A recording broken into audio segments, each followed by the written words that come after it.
Great. Do we have both of our... Okay, great. Hello, everybody. So we'll get straight to it. On March 29th, the Wall Street Journal reporter Evan Gershkovich was detained by Russia's Federal Security Service while he was on a reporting trip. He was held on an allegation of espionage that the Wall Street Journal and the US government vehemently deny and have demanded his immediate release. Evan was detained for doing his job. I'd like to introduce 4 people who have joined us today, and we're going to examine the broader context and implication of Evan's arrest. Before I go any farther, though, I just want to let you know that the cards on your seats are for a photograph at the end, so please hold on to them, and we'll do that at the end. So first of all, I'd like to introduce Emma Tucker. She's the editor of the Wall Street Journal, editor-in-chief of the Wall Street Journal, and she is joining us via Zoom today from London. We have Gordon Fairclough, our world coverage chief for the Wall Street Journal, also joining us from London. To my left, we have Jason Rezaian. He's a writer for the Washington Post and was formerly the bureau chief for the Post in Tehran between 2012 and 2016. He was arrested by the Iranian authorities and was imprisoned for 544 days. Next to my left is Jody Ginsburg, the president of the Committee to Protect Journalists. So thank you for all being here today. I want to begin with Emma Tucker, who's joining us. Emma, hello. Would love for you to give us an update. This has been such a fast-moving story. Could you tell us where we are today? Thanks, Jasna, and yes, I will.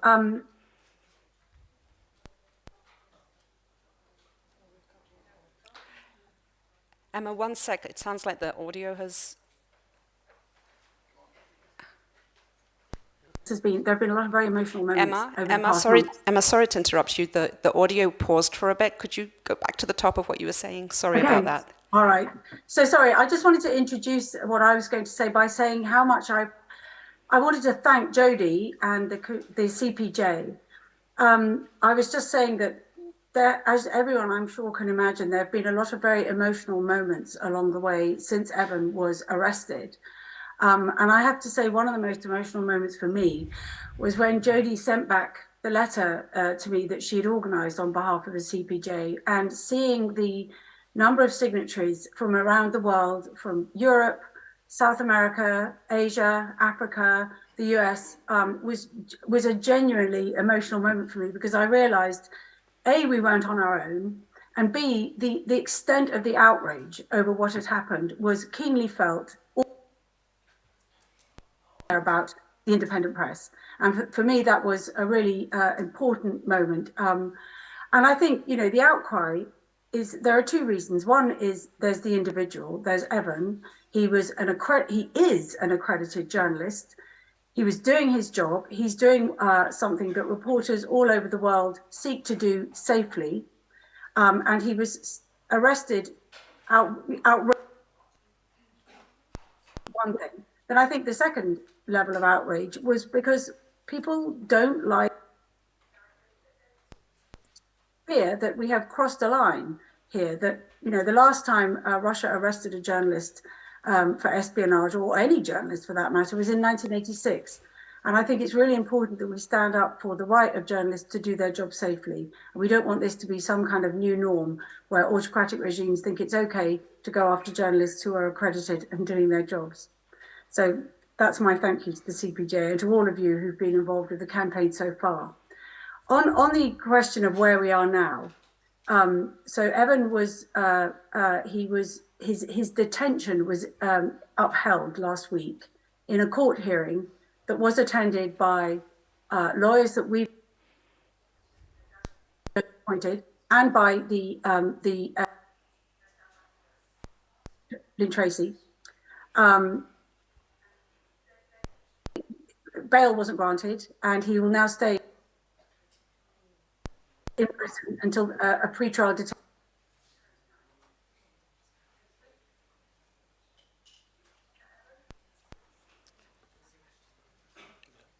Emma, I'm really sorry. There's some audio problems.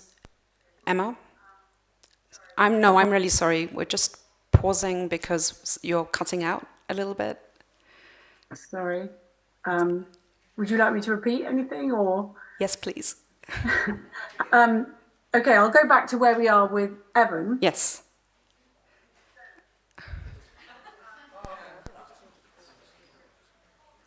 Sweet. Is this working? It cuts in and out. Oh dear. Well, I don't want, stop me if it gets too painful. Better luck with Gordon. Okay. Okay, I think. Okay, let's have a pause. Maybe, shall we see if it's a problem with the room? Okay, let's jump over to our folks in the room next. Actually, Jody, maybe you could go next. Emma cited CPJ's very swift support of what happened. Could you tell us a little bit more from your CPJ, with your CPJ hat on? Like, tell us more about the context of the situation and what you're seeing. Yeah, and I'm really sorry that we can't hear from Emma, because I think it's, it's a real testament to how important that this is, that Emma is joining us on this Saturday afternoon to talk about this issue. It's really key, and hopefully we will be able to fix the audio so that we can hear properly from Emma, because this is important. As Emma said, this is significant. This is the first time that American journalist has been arrested for espionage since the Cold War, since 1986. And I just want to put this in context for people. So many of you will be aware how difficult it has been to operate as an independent journalist in Russia for many years. There's been a progressive series of laws and detentions, not to mention also, obviously, the murders of journalists that we've seen over a number of years. But that suppression of journalism in Russia increased exponentially with the full-scale invasion of Ukraine last year. Independent Russian reporting has all been snuffed out.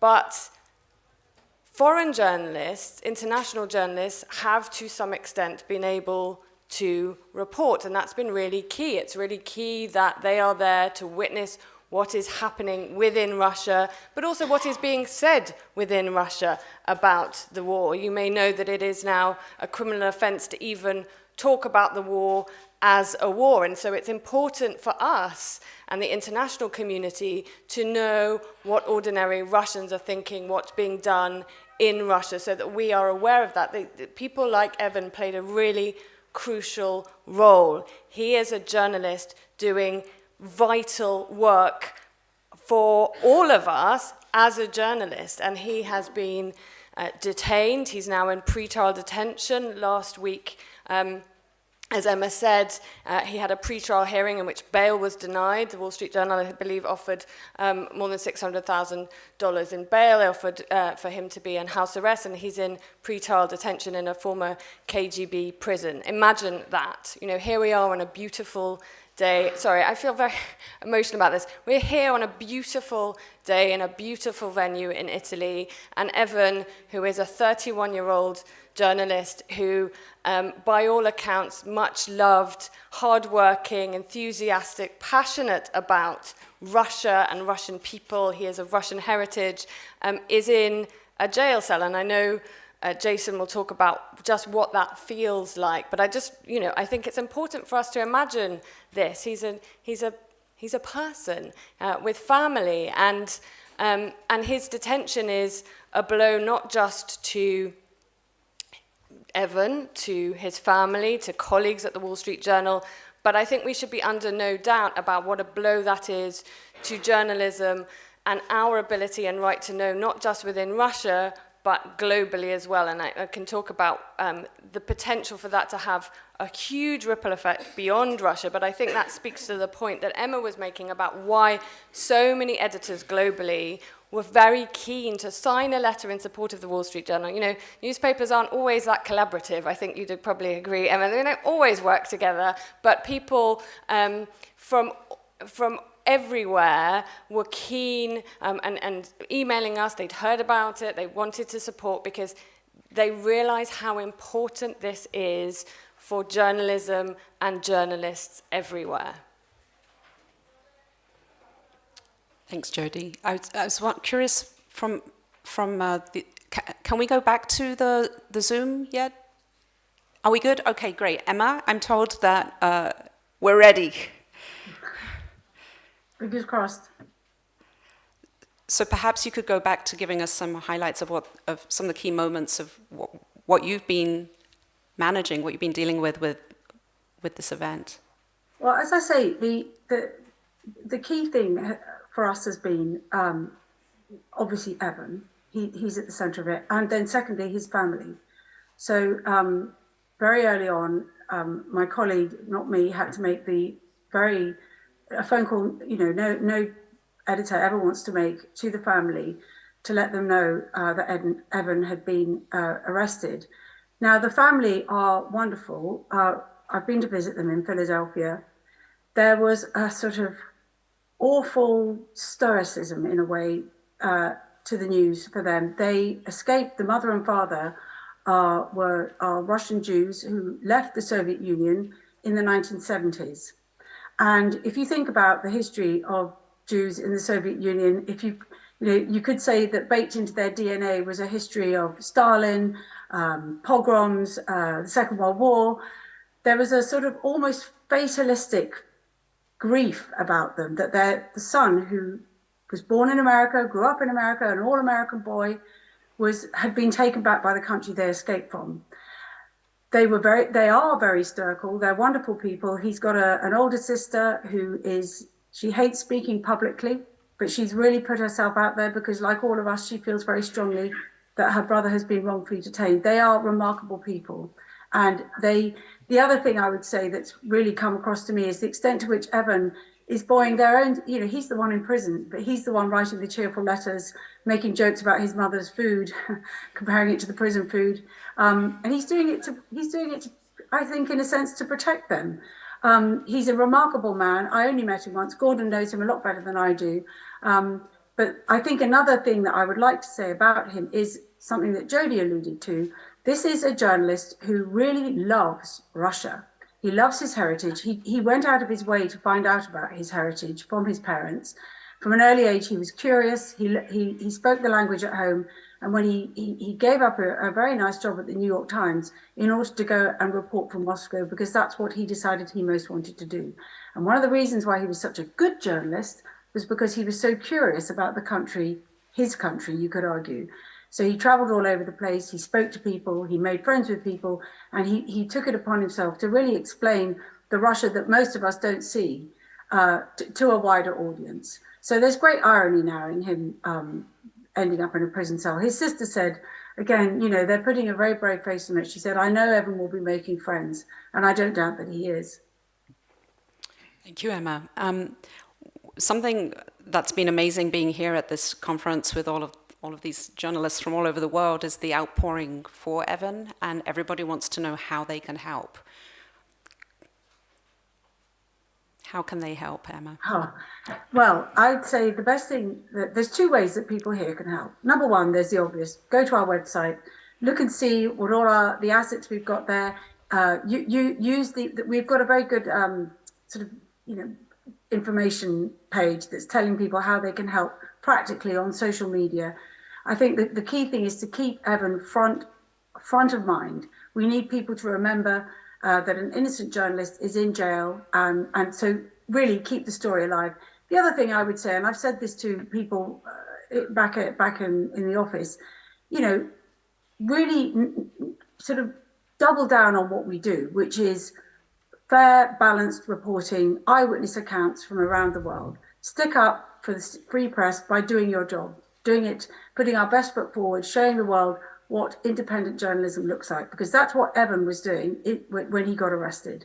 So I think it's incumbent on all of us to, fly the flag and show the world why what we do matters. Yeah, there's a link we've created. It's wsj.com/Evan, and as Emma points out, that we have a ton of resources there, including a form if anybody wants to send a letter to Evan. We are facilitating that. Emma, I know you are a little short on time, and we lost some of your time, unfortunately, through the audio, but is there anything else you want to share with us before you have to jump off? No, all I want to say is a huge thank you to everyone for the support and for keeping Evan in the news. As I said at the beginning, I don't know if it got cut off or not, I'm immensely grateful to all the people, journalists, editors, friends, family, people who care, who've rallied to this story and who are helping us to keep Evan front of mind. It's really important that we don't forget him. It's really important that we continue to embarrass the people who have detained him wrongfully, because he really shouldn't be where he is. So really, it's just to say a massive thank you, and keep up the pressure. I hope everyone saw Arsenal last night, the football match where a banner was unfurled. I mean, I think we're all dying to get Evan out, not least so we can just show him that, because as an Arsenal supporter, I think more than anything, he will appreciate the effort that the fans went to last night. Thank you so much, Emma. Thank you, and yeah, have a good festival. Thanks. Gordon, are you there? There we are. Hi, Gordon.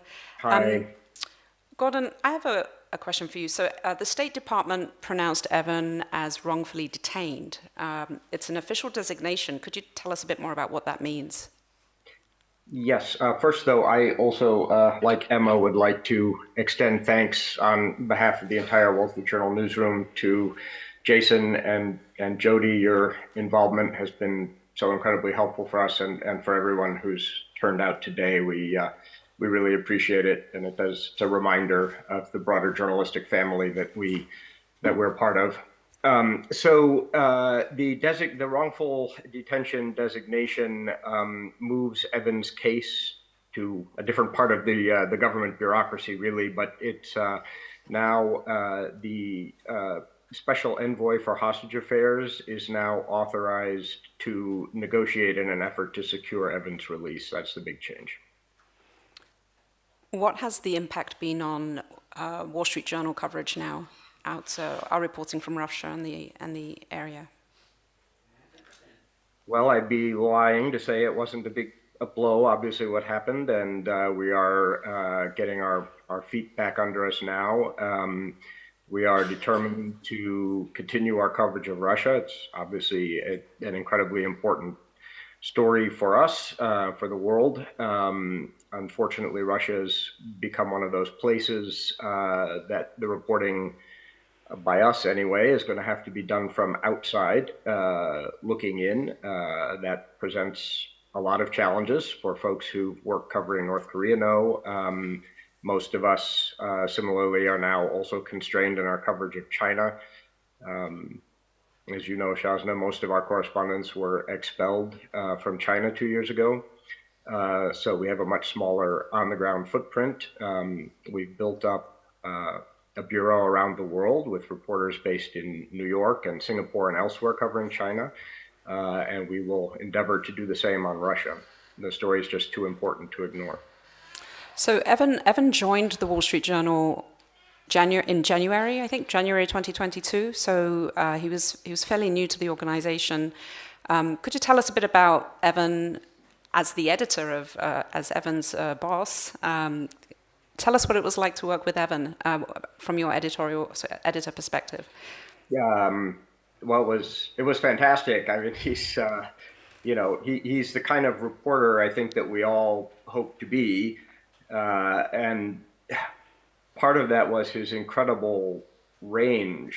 I just looking back over everything that he wrote in the 1 year that he's been with us, it's pretty extraordinary and spanned everything from a look at Putin and his inner circle that was in depth enough to know about a phone call from Putin directly to a commander in the field in Ukraine telling him to fight to the last man, down to a lot of reporting just on everyday Russians whose lives have been touched by the war. And his really great gifts were curiosity and empathy, and I think that really let him see the world through others' eyes and made his work especially powerful. Thank you. I'm going to talk to Jason a little bit now. Jason, I know you have lots of things to say, so I don't even think I need to ask a question. Well, I'm so glad that we're here talking about this issue. Wish we didn't have to do it in the context of a fellow journalists being detained at the moment. When I first heard about Evan's arrest, I reached out to friends at the Wall Street Journal and, essentially said, I'm here to help because I think there are parallels, a lot of parallels, and we spoke about some of those. I mean, both steeped in the countries that we covered, cared about them deeply, gave a different sort of nuanced perspective on the place than possibly non-Russian or non-Iranian, in my case, reporters could do. So there was that immediate feeling that, I have a connection to this, but also even more strongly the feeling that this is part of what I call state hostage-taking pattern. Islamic Republic of Iran, China, Russia, Venezuela, a handful of other countries have been doing this pretty regularly. And Evan's arrest kind of screamed state hostage-taking to me from the moment that I heard about it. And I didn't consult with management at the Washington Post before I did that. And I did soon afterwards. And I've been involved in a lot of conversations, both with folks at the Journal, but also at the Post, and also collectively with the Post and the Journal, and friends at other news organizations. I think it's a bit uncomfortable for us right off the bat because it's such a competitive industry by nature. But I think the feeling that we all have is that this is one particular issue where we can set that competition aside and have to set that competition aside because it's really a threat to what we all do. And for me, I really want to say that I applaud all of the Journal's early efforts. There is no handbook for dealing with your correspondent being taken hostage abroad. There just isn't. Unfortunately, we're building one together. And there are a lot of parallels, but also things that we can learn from one another. And one of the things that I thought and still think was so fantastic was taking down the paywall of Evan's stories that he had written, so that everybody in the world can read what he was doing in Russia. But also the paywall of coverage of his story, right? So people can be more informed.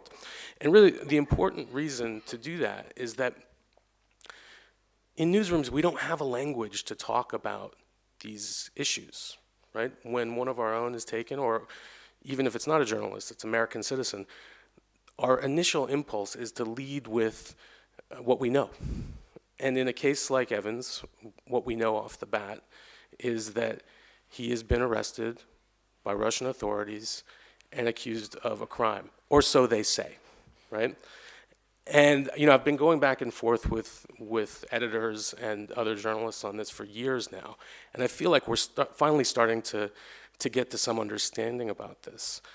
That that's just the Russian version of events, and I think, as far as I'm concerned, and I don't get to write the headlines on most news stories, and even on my own stories sometimes. But my position would be, another American journalist taken hostage is as accurate a headline as American journalist arrested and accused of espionage. And so this is like a culture shift that's happening. And we're not there yet, but I really think that the Journal has been doing an incredibly admirable job of not only telling the story with empathy, but also calling this out for what it is. It's a crime.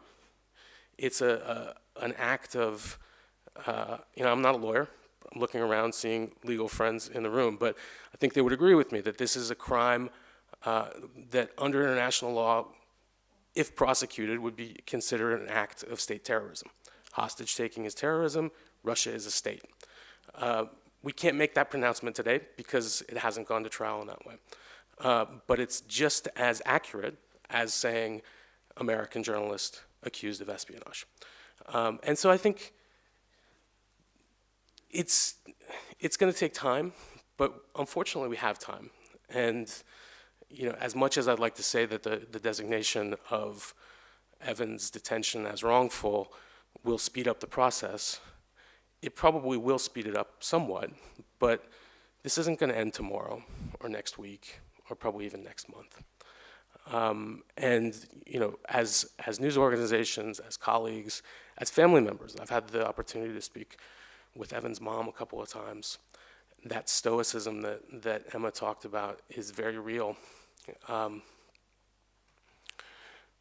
also just the desire to be reunited. And I think what everybody in this room, everybody listening, everybody reading about Evan should understand is the destruction that this sort of act has on an individual, on their family, on their community locally where they work, on their news organizations.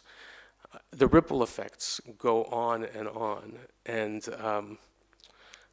for that reason, as I said earlier, we don't need to be competitive about this, and I'll continue to support the Journal and their efforts to bring Evan home however I can.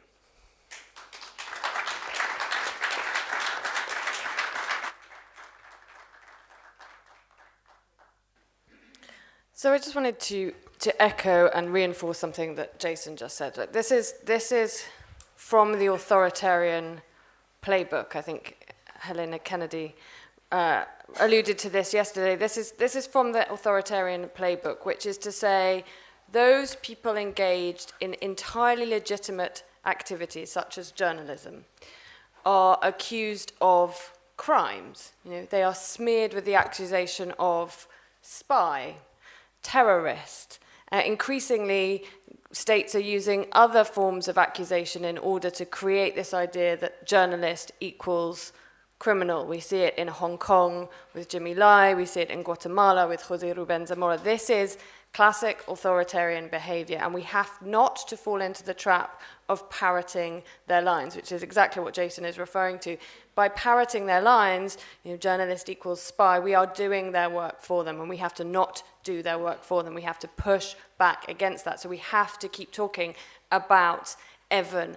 Evan is a journalist. Evan is a journalist. He was doing journalistic work in Russia. That work is important, and we have to keep making that point and making the point for why journalism is important and why it matters that we understand what's happening in Russia, what Russia is doing, what Russia is telling its own people, and what they understand about what's going on in Ukraine and elsewhere. And I think that's really key. And the second thing I want to say, because Jason alluded to it about the need for solidarity. I think it's easy to think, well, someone's in prison, what difference does it make? What difference is it going to make if I, hold up this, if I wear a t-shirt? It matters. It matters. I've been doing this kind of work now for many years, and one of the things that is pretty consistent about people who, and Jason I know can speak much more expertly on this than me, but one thing to me is pretty consistent about people who've come out of jail is when they are able to discover, and sometimes it's only on very limited occasions that the world out there is still rooting for them, it makes a huge difference. You cannot imagine how lonely and isolating, and that's deliberate, it is to be detained, and the knowledge that people have your back, that they're out there fighting for you, even if you're only able to get that information to them, rarely makes a difference. It makes a difference. So every time we talk about Evan, every time a different newspaper or a different broadcaster speaks out in their defense, or a different individual, it makes a difference. And so that's why it's important that even though we may be in this, unfortunately, for a while, for a long time, I hope that we're not, but we could be, that we don't lose that focus and we continue, even if this goes on for hundreds of days, we continue to talk about it, speak about it, and rail against it. Thank you. Gordon, to Jodi's points about how careful we have to be with language and not to inadvertently parrot things that aren't true, could you talk a bit about how the Journal has been approaching our own headlines and our own language, and how we're making sure we're all saying the same thing? Sure. I also just wanted to amplify one thing that Jodi said, which is, the people's statements, people's posts on social media, everything that we are collectively saying is being heard. There is almost not a day that goes by without a Kremlin spokesperson or the Russian Foreign Ministry spokesperson complaining effectively about what they term the uproar in the West over Evan's detention.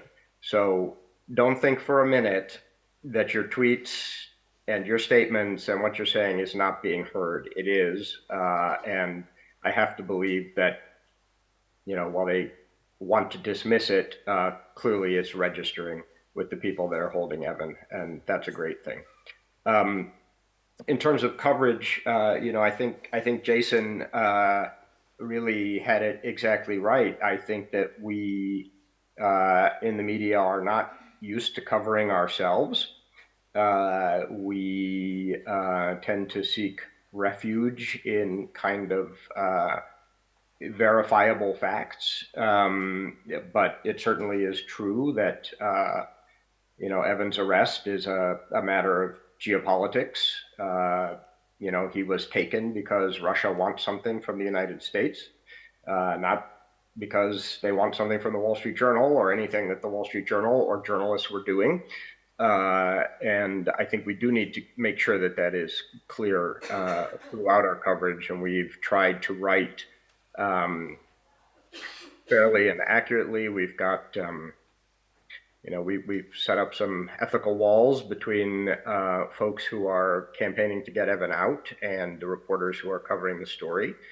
But we obviously see this as a huge and important story and a shift on the global stage where hostage taking has become, again, an element of statecraft. And I think it's a very dangerous development for journalists and for others, and something that we're really hoping to chronicle in great depth this year. Jody, you had mentioned to me the other day, we were talking about journalists with dual citizenship, and Jason has dual citizenship, Evan has dual citizenship. Do people with dual citizenship? Evan does not have dual citizenship. I'm sorry, he's only an American citizen. Sorry, he's only American. He's an American. He speaks Russian, not only American. He's an American citizen. He's an American. He's so passionate about Russia. I slipped there. He's an American citizen. I mean, look, Jason is right. They've taken an American. The Russians have taken an American citizen hostage. I mean, we can talk separately about the dual nationality question, but in this case, it's very clear that the Russian government have taken an American citizen, an American journalist hostage for their own political ends. And, and I think in that sense, that's why for many people it's shocking because, unfortunately, what tends to happen largely is the people who suffer the most are local journalists. Russian journalists have been killed. Russian journalists have been jailed, face life imprisonment. Hundreds of Russian journalists have been forced to go into exile. And that kind of situation is repeated in countless countries elsewhere. And it's really important, I think, not to forget that. This isn't about us sort of saying, oh, well, he's important or more special. It's unusual and unique, but it is also, I think, important to reflect on the fact that this is the kind of situation, unfortunately, that many Russian journalists have been experiencing for years, and this allows us to shed light on that. We saw last year the Committee to Protect Journalists documented 363 journalists in jail worldwide. That's the highest number on record in the 30 years that CPJ has been documenting this. So Evan's case, though unusual for American journalists in Russia, is unfortunately emblematic of a really rapidly deteriorating situation for journalists and media freedom worldwide. And it's really important that we understand that this isn't sort of some specific focus on Evan as an anomaly. Unfortunately, it is reflective of a extremely challenging situation for journalists and journalism worldwide. And again, one of the things that I think that the Wall Street Journal has been able to do and other is be able to also put it into that context. It's really important that we see it in that context and continue to talk not just about Evan, but those hundreds of journalists who are languishing in jails, you know, often without any kind of due process or justice for years.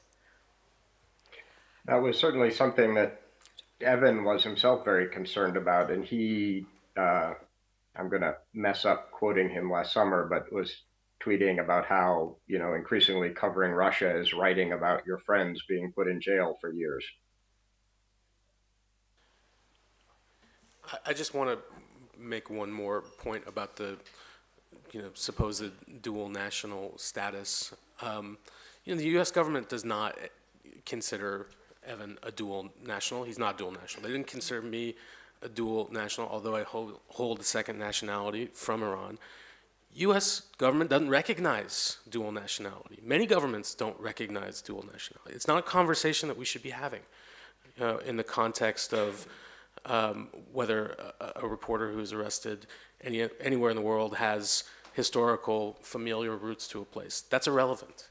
You know, it's relevant to the fact that why they might have been there, why they might have been great at their job, but it has nothing to do with any of the legal conversations.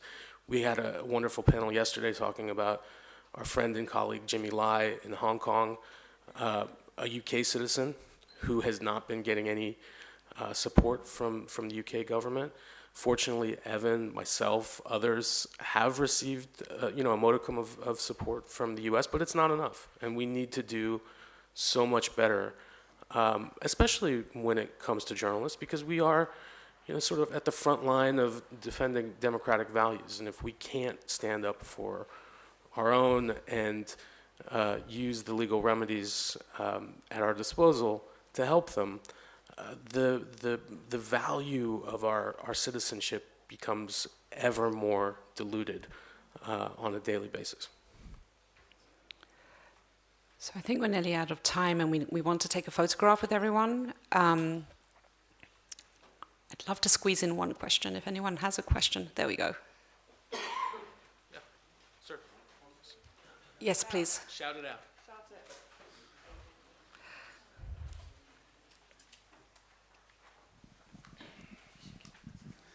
Thank you all for a really powerful session.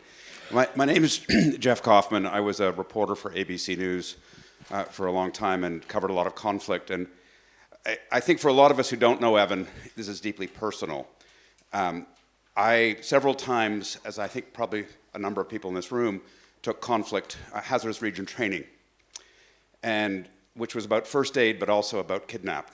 And I remember when the last time I took it was just before during the Arab Spring, when I was going to Libya and back, and they hooded us and zip-tied our hands. And I felt this absolute sense of helplessness and anxiety that I still carry with me, candidly, when I remember that moment. That sense of, I have no control over my destiny. And Jason, if you'll allow me, can you help us walk in Evan's shoes? I mean, this is not a random terrorist organization, thankfully, but it's a different kind of terrorist organization, I suppose. When you look back, if it's not too raw, and please forgive me if it is, what's the process that the mind goes through when this happens to you? Yeah, I actually wrote about this a little bit in just last week when Evan made his first appearance in court to request being released on bail.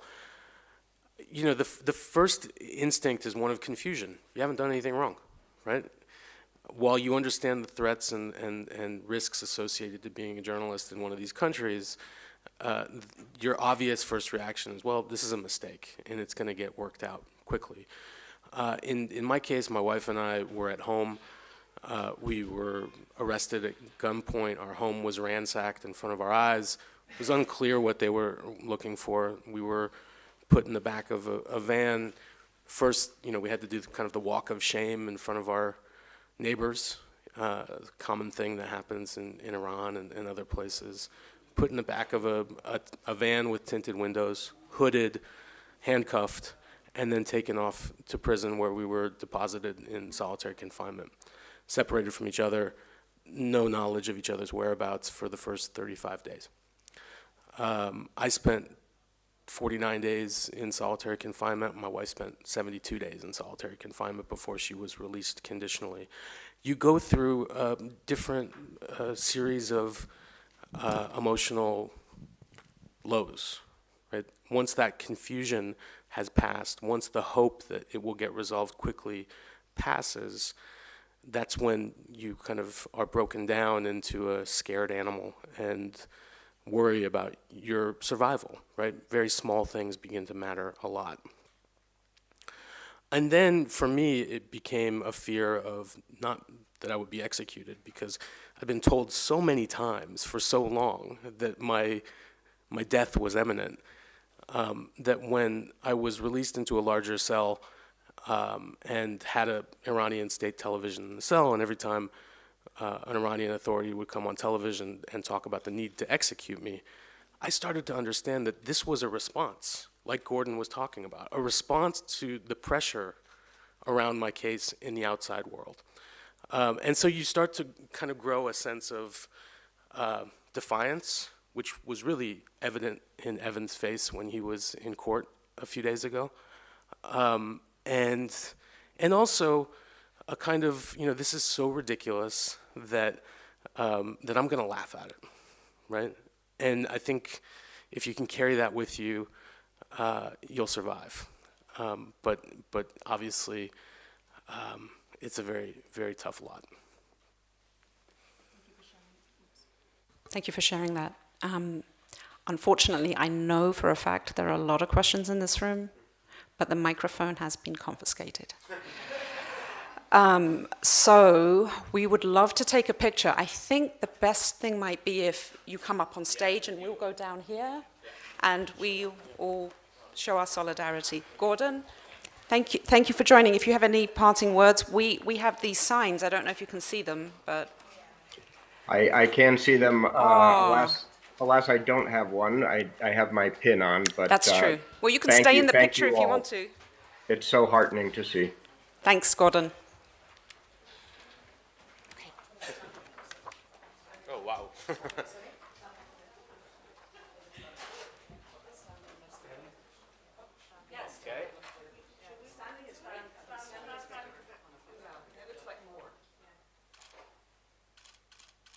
Let me check, one moment. Okay, one more, and then we're done. Super, yeah.